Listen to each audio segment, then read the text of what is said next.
नमस्कार दोस्तों, मैं आर्यन स्वागत करता हूं आपका कृषि जागरण के इस बेहतरीन प्लेटफॉर्म फार्मादी जर्नलिस्ट में। आज के इस वीडियो में हम बात करेंगे एक और देशी नस्ल के बारे में, इंडिजीनियस ब्रीड के बारे में, जो हमारे भारत देश में मुख्यतः इसका पशुपालन बहुत ज़्यादा किया जाता है। तो हम जानेंगे आज शाहीवाल नस्ल के बारे में। अगर मैं इसकी बात करूँ, इसके उद्गम स्थल की बात करूँ, तो पाकिस्तान के शाहीवाल जिले से इसका उद्गम स्थल माना जाता है। यहाँ माना जाता है कि इसकी उत्पत्ति वहाँ से हुई है। ये भारत और पाकिस्तान दोनों ही देशों में मुख्यतः मुख्य नस्ल के रूप में पाई जाती है और इसकी फार्मिंग और इसका पशुपालन किया जाता है। अगर मैं इसकी शारीरिक विशेषताओं की मैं बात करूँ तो इनकी शारीरिक विशेषताएं कुछ इस प्रकार है। इनका जो शरीर होता है वो गहरा और ढीला होता है और जो उनका सिर होता है और इनकी सींग होती है बहुत छोटी होती है। इनकी जो आगे वाली जो टांगे होती है, जो आगे वाले जो पैर होते हैं वो छोटे होते हैं और पीछे वाले जो पैर होते हैं वो बड़े होते हैं। इनकी पीठ पे कुबड़ पाया जाता है।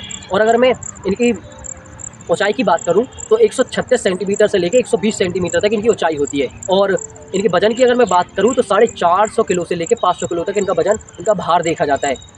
इनके रंग की मैं अगर बात करूं तो अक्सर ये जो ब्रीड है लाल रंग और गहरे भूरे रंग के रंग में पाई जाती है। और लाल रंग के साथ में कभी किन्हीं जो रेड सिंधी जो गाय होती हैं उनमें सफ़ेद धब्बे भी पाए जाते हैं। अगर दूध उत्पादन की मैं बात करूं तो ये एक दिन में 10 से 18 लीटर दूध दे सकती है। इसकी इतनी क्षमता होती है। और पूरे लैक्टेशन पीरियड में, पूरे दूध देने के समय में, पूरे समय अंतराल में ये 2270 लीटर तक दूध दे सकती है। अक्सर कहा जाता है कि जो ये इसके दूध में वसा और जो फैट कंटेंट है, जो वसा की मात्रा है वो बहुत ज़्यादा पाई जाती है। इसीलिए जो वैज्ञानिक है इस प्रजाति को, इस नस्ल को बहुत बेहतर मानते हैं। इसमें इनके दूध में बहुत सारी खूबियाँ भी होती है। अगर मैं अन्य विशेषताओं की बात करूं तो ये जो पशु है, ये जो साहिवाल ये जो नस्ल है, ये जलवायु, अगर मैं इसकी जलवायु की बात करूं तो ये गर्म जलवायु में को भी सहन कर सकती है। उच्च तापमान 40 से 45 डिग्री सेल्सियस को भी ये सहन कर सकती है।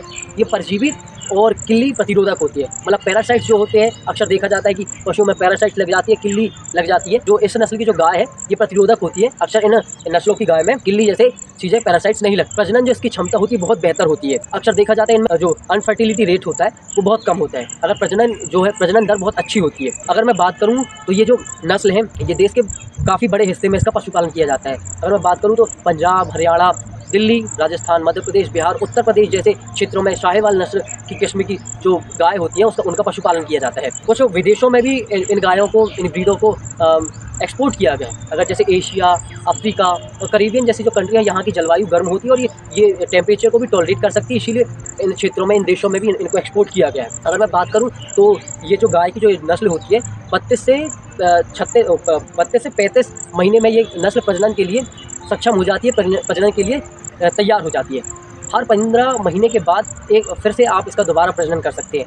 अगर मैं इसके दूध अंतराल देने की बात करूं तो ये 10 महीने तक लगातार आपको दूध दे सकती है और इसकी दूध की गुणवत्ता बहुत अच्छी होती है। फैट कंटेंट जैसे मैंने आपको बताया कि वसा बहुत ज़्यादा पाई जाती है। और प्रजनन क्षमता अच्छी होने के कारण ये भारत के कई क्षेत्रों में पाई जाती है और देशी नस्ल है। इसमें रोग वगैरह भी बहुत कम लगते हैं, रोग प्रतिरोधक होती है, क्योंकि ये भारत की जलवायु के हिसाब से, यहाँ की प्रकृति के हिसाब से ढली हुई होती है। अगर मैं इनके आहार की बात करूँ, क्योंकि डेयरी सेक्टर में सबसे ज़्यादा जो सबसे इफेक्ट जो प्रभावित करने वाला जो सेक्टर है और इसमें सबसे ज़्यादा जो खर्चा आता है फीड मैनेजमेंट में आता है, पशुओं के आहार में आता है। तो मैं बात करूँ तो ये देशी नस्ल है। तो पशु आहार, अगर आपके पास उच्च गुणवत्ता का पशु आहार नहीं भी है, ये चारा उपलब्ध नहीं भी है, अनाज उपलब्ध नहीं भी है, तो आप इसको सामान्य इशारा देकर के आप इसका पशुपालन अच्छा कर सकते हो, बेहतर मुनाफा कमा सकते हैं। भारत सरकार द्वारा देसी ब्रीड के पशुपालन में बहुत ज़्यादा जोर दिया जा रहा है, क्योंकि माना जा रहा है कि इसमें नस्ल वृद्धि के लिए बहुत सारे इसमें एक्सपेरिमेंट किए गए थे। क्योंकि इससे क्या हुआ कि जो प्योर ब्रीड है वो प्योर ब्रीड का एक्सटेंशन हो गया, प्योर ब्रीड खत्म हो गई।